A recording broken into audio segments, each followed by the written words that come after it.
Muito bem-vindos ao canal da Camix, esse é o lugar em que a gente sempre vai se reunir para falar sobre a experiência do cliente.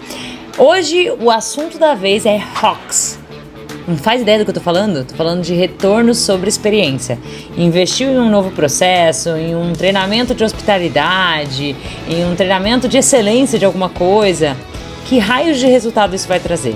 Provavelmente o teu líder te pede esse monte de coisa, então fica ligado aqui nesse vídeo para você não perder nenhum detalhe desse tema que é apaixonante, como a gente faz experiência virar resultado. Muito bem-vindo aqui a esse vídeo e eu vou sem enrolação, tá, gente? Vou trazer 9 possíveis retornos sobre experiência que você pode trazer.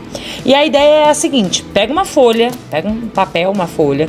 De um lado você vai colocar indicadores de experiência do cliente, tipo NPS, que é aquela pergunta definitiva de 0 a 10, quão confortável você se sentiria para recomendar nossos produtos e serviços. O CSAT, né, quão satisfeito você está com determinada coisa. O SES, que é de esforço, todas essas que são de experiência do cliente. Se você nem mede essas de experiência do cliente, esse é assunto para outro vídeo que a gente vai falar um pouco sobre esses indicadores de experiência. Por que eu vou separar essas coisas? Porque o indicador de experiência do cliente não é ROCs. Isso tem que ficar muito claro na sua cabeça. O ROCs, ele é uma analogia ao ROI. O ROI da administração, ele fala sobre retorno sobre investimento. A cada R$1 que você investiu, quanto vai voltar em cima disso? Não faz sentido investir R$1 e voltar 50 centavos, concorda? É preciso que eu invista R$1 e que volte 1,50, 2. Então eu preciso comprovar esse resultado para o negócio. E é aí que teu líder, teu chefe, a empresa inteira ficará muito feliz com você. Vamos pensar, então de um lado você pode colocar os indicadores de experiência do cliente. No outro canto você pode colocar o que você faz de experiência do cliente, de coisas legais, tipo, eu rodo uma pesquisa. Eu tenho um treinamento de hospitalidade. Eu tenho embaixadores. Eu tenho um comitê de clientes. E você vai pegar e fazer esse exercício de conectar com um desses pilares, dessas coisas, desses ROCs que eu vou falar agora. Se a tua ideia, teu projeto não conecta nem com o indicador de experiência, nem com ROCs, amigo, amiga, aborta a missão. Não faz sentido. Beleza? Então acompanha aqui comigo. Primeiro, recorrência. Como as atividades que você fazem com que gere mais recorrência. Só que não é pensar um como do tipo, gera recorrência. É você ter a rastreabilidade, é você botar cérebro para queimar, para pensar assim, cara, como isso vai conectar? Muitas vezes você vai ter que adotar uma trilha de CS no meio, né, que é o sucesso do cliente, para acompanhar. Bom, o cliente teve sucesso. Vou fazer uma reunião depois com ele para ver como é que foi esse sucesso. Pensando no B2B, tá? Vou fazer uma reunião para ver como é que ele teve sucesso. Quando ele vai voltar, e vou medir essas coisas, falar, os clientes que ficam felizes voltam e compram. No nosso caso aqui de treinamento, por exemplo, às vezes a pessoa começa comprando uma mentoria individual. Aí ela participa da mentoria, o X-Mentor. Inclusive, na legenda desse vídeo, você pode se inscrever nas próximas turmas. Comprei um X-Mentor. Depois ela evolui e fala assim, cara, eu queria levar para minha empresa um treinamento para dia do cliente. Aí a gente faz um dia do cliente. Aí às vezes a liderança conhece e fala assim, cara, eu queria um programa de ano todo. Aí leva um embaixador, comitê de cliente, governança. E aí começa a comprar um monte de coisas. Então eu consigo medir a recorrência assim. Começa a pensar, como você pode medir a recorrência? Às vezes você pode ter um programa de advocacia de cliente. Percebe quanta coisa tem só em um pilar de ROCs? Segunda pauta aqui, recomendações. Você pode medir quanta de uma experiência legal gera recomendação. O cliente, gente, ele não vai recomendar sem você pedir. Então é importante que você também crie caminhos para que esse cliente possa fazer isso. Existem várias ferramentas hoje que permitem que você faça esse tipo de recomendação. Que digam para o teu cliente, depois de um NPS positivo, por exemplo, ele respondeu um 9/10. Você pedir para ele recomendar. Diz assim, já que você está gostando, recomenda. Ou tem um programa, né? Tem algumas construtoras que a gente atende que tem o programa de indicação premiada. Então, eu vou lá, indicou. E quando o cliente vai converter, ele ganha também alguma coisa. Então, como é que você pode criar? Um programa de advocacia também é assunto para outro vídeo, porque a gente pode criar, mas basicamente você vai pensar sobre ônus e bônus. Ônus é como teu cliente vai acumular pontos, indicando pessoas. O bônus é o que ele vai ganhar com isso, beleza? Terceiro ponto, que você pode mexer os ponteiros da empresa, para mexer no bendito do ROCs, é o churn. O churn assusta todo mundo, né? A gente até brinca, quem encanta, os churns espanta. O churn é quando o teu cliente deixa de ser cliente. Como que você pode medir se seu cliente abandonou, né? Você fala assim, poxa, eu tinha uma taxa de abandono de 3%, agora eu tenho uma taxa de 2% depois que eu criei algumas coisas de experiência do cliente. Isso, a gente tá falando de dinheiro para o negócio e isso tem vida longa aí no seu negócio. Vou falar do quarto e do quinto elemento muito juntinhos, porque eles são juntinhos mesmo, que é o upsell e o cross-sell.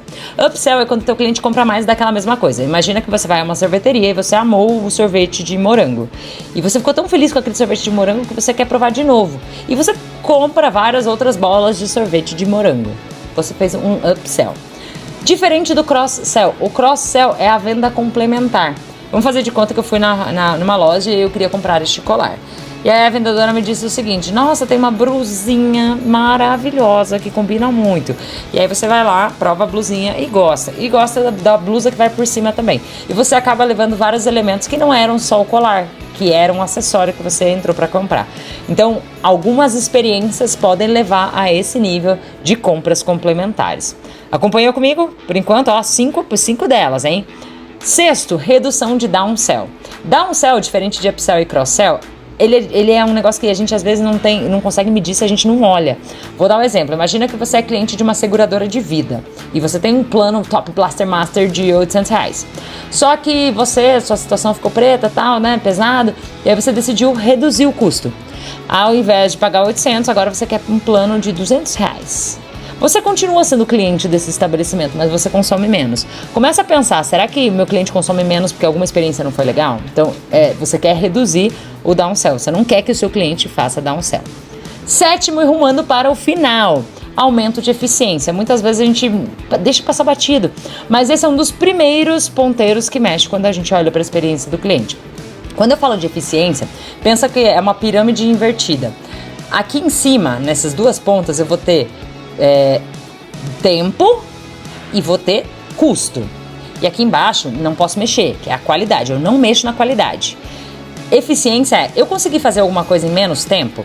Eu consegui fazer alguma coisa com menos custo? Algumas coisas de experiência do cliente nos permitem fazer isso aqui, porque às vezes era um processo burro que a gente fazia, alguma coisa assim. Então, como é que você pode olhar para esses pilares? Oitavo e penúltimo pilar, redução de turnover. Esse é menos óbvio, mas ele impacta muito. Existem vários estudos, como o estudo da Harvard, que comprova que empresas que investem em experiência do cliente, em propósito, que defendem causas, conseguem profissionais mais qualificados, conseguem que o cliente compre mais. Quando o colaborador entende que quando ele empresta o CPF dele para um CNPJ faz muito sentido, ele costuma ficar mais tempo. Aí você não vai ter aquele problema de treinar uma pessoa, 3 meses depois ela pedir demissão. Então, é algo que você pode medir. Camila é meio fora da curva. Mas senta com o RH e tenta criar essa linha de raciocínio, porque você vai ver e você consegue medir de várias formas a experiência do cliente de fato na prática. E o nono, um dos que a gente sempre busca, quer, que é o branding, né? A visibilidade da marca. Como é que você é visto no Reclame Aqui, no consumidor.gov? Como é que você é visto nas redes sociais? As pessoas alimentam um nível de fã com você? Quais são esses... E você pode colocar uma meta de medir comentários. Por exemplo, essa semana a gente teve 10 comentários. Depois que a gente começou a fazer determinada coisa, a gente começou a ter 20 comentários.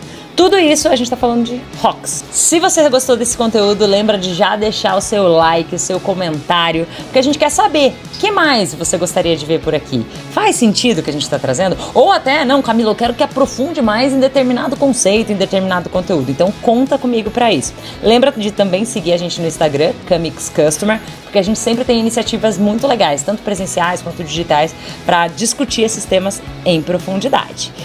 Te acompanho e nos vemos semana que vem.